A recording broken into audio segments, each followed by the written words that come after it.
بسم اللہ الرحمن الرحیم۔ معزز ناظرین گرامی، السلام علیکم ورحمۃ اللہ وبرکاتہ۔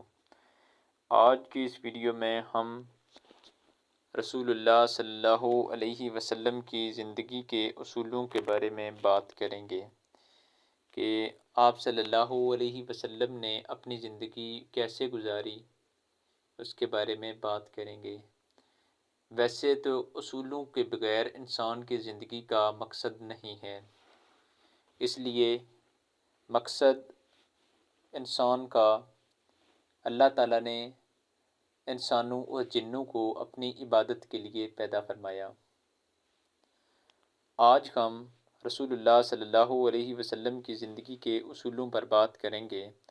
آپ صلی اللہ علیہ وآلہ وسلم بائیں ہاتھ سے نہیں کھاتے تھے۔ نمبر 2، آپ نے فرمایا منہ سے کھانا نکال کر نہ کھاؤ، منہ بھر کے مت کھاؤ، اندھیرے میں مت کھاؤ، کھانے پر اداس مت ہو، کھانا کھاتے ہوئے کھانے کو مت سونگھو، گرم کھانے کو پھونک سے ٹھنڈا مت کرو، بدبودار اور گندے لوگوں کے پاس نہ بیٹھو، سونے سے قبل بری باتیں نہ کرنا، ہاتھ کے پٹاخے نہ نکالو، جوتا پہننے سے پہلے جاڑنا، دانتوں سے سخت چیزیں نہ توڑنا، لکڑی کے کوئلے سے دانت مت صاف کرو، بیت الخلاء میں مت تھوکو، بیت الخلاء میں مت باتیں کرو، ہمیشہ بیٹھ کر کپڑے تبدیل کرو، نماز کے درمیان آسمان کی طرف نہ دیکھو، فجر عصر مغرب کے بعد نہ سونا، اقامت اور اذان کے درمیان بات نہ کرو، دوسروں میں عیب تلاش نہ کرو، دوستوں کے بارے میں جھوٹے قصے نہ بناؤ، دوست کو دشمن نہ بناؤ، دوستوں کے بارے میں شکوک نہ پالو، کسی کے بارے میں جھوٹ نہ بولو، برا کہنے والوں کے ساتھ نیکی کرو، اچھے کاموں میں دوسروں کی مدد کرو، اپنی حامیوں میں غور کرو اور توبہ کرو۔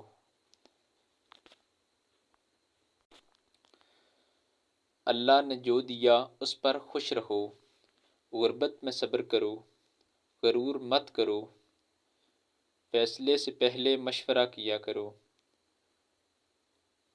مہمان کی کھلے دل سے خدمت کرو، گداگروں کا پیچھا نہ کرو، زیادہ نہ سویا کرو، اکیلے سفر نہ کیا کرو، ایڑیاں مار کر نہ چلو، چلتے ہوئے پیچھے مڑ کر نہ دیکھو، روزانہ 100 بار استغفار کیا کرو۔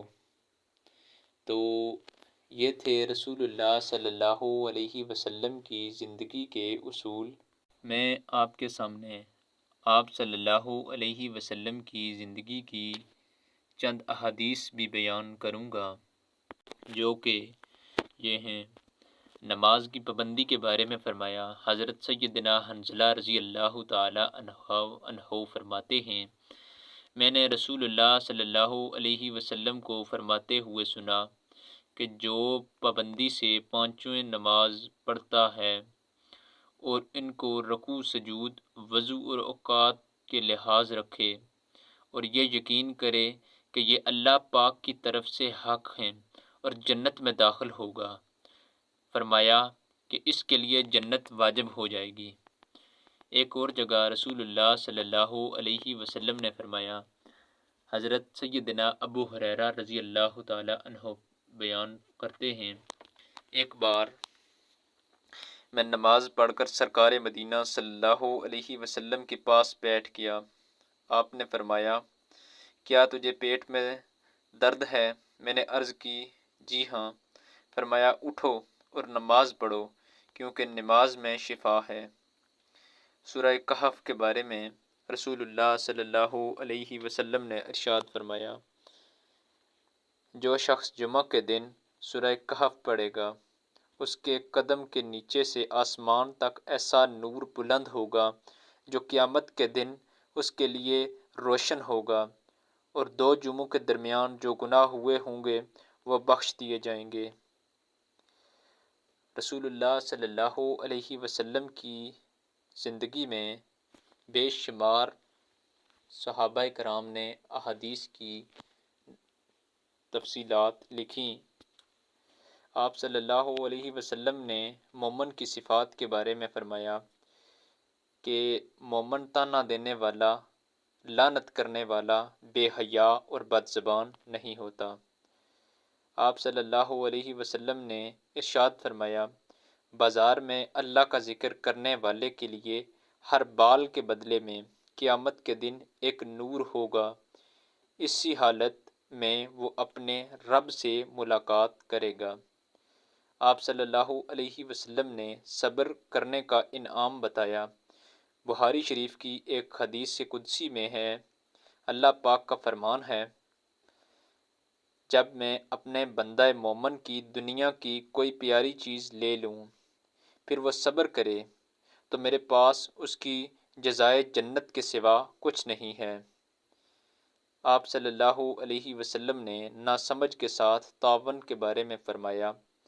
حضرت سیدنا جابر رضی اللہ تعالی عنہ فرماتے ہیں کہ میں نے حضور نبی کریم صلی اللہ علیہ وسلم کو یہ فرماتے ہوئے سنا کہ اللہ پاک قیامت کے دن اس شخص کو اپنے عرش کے سائے میں جگہ عطا فرمائے گا جس نے تنگ دست کو مہلت دی یا کسی ناسمجھ کے ساتھ تعاون کیا۔ رسول اللہ صلی اللہ علیہ وسلم نے اخلاق کے بارے میں ارشاد فرمایا، اللہ پاک نے حضرت ابراہیم خلیل اللہ علیہ السلام کی طرف وحی فرمائی کہ اے میرے خلیل، بے شک میں نے ایک بات لکھ دی ہے کہ جس نے اپنے اخلاق کو ستھرا کیا میں اسے اپنے عرش کے سائے میں جگہ دوں گا اور اسے حظیرۃ القدس یعنی جنت سے سیراب کروں گا اور اپنے جوار رحمت کا قرب عطا فرماؤں گا۔ آپ صلی اللہ علیہ وسلم نے ارشاد فرمایا، 6 چیزیں انسان کے، مومن کے عمل کو ضائع کر دیتی ہیں۔ مخلوق کے عیوب کی ٹوا میں لگے رہنا، یعنی انسانوں کے عیب نکالنا، مومنوں کے عیب نکالنا۔ نمبر 2، دل کی سختی۔ نمبر 3، دنیا کی محبت۔ نمبر 4، حیا کی کمی۔ نمبر 5، لمبی امید۔ نمبر 6، حد سے زیادہ ظلم۔ شہنشاہ مدینہ صلی اللہ علیہ وسلم قرار قلب و سینہ کا فرمان علی شان ہے کہ جس نے کسی مومن کو نقصان پہنچایا اس کے ساتھ۔ امید کرتا ہوں آج کی ویڈیو آپ کو پسند ہوئی ہوگی۔ اللہ پاک عمل کی توفیق عطا فرمائیں، اور آپ کو چاہیے کہ روزانہ ہر نماز کے بعد 100 مرتبہ درود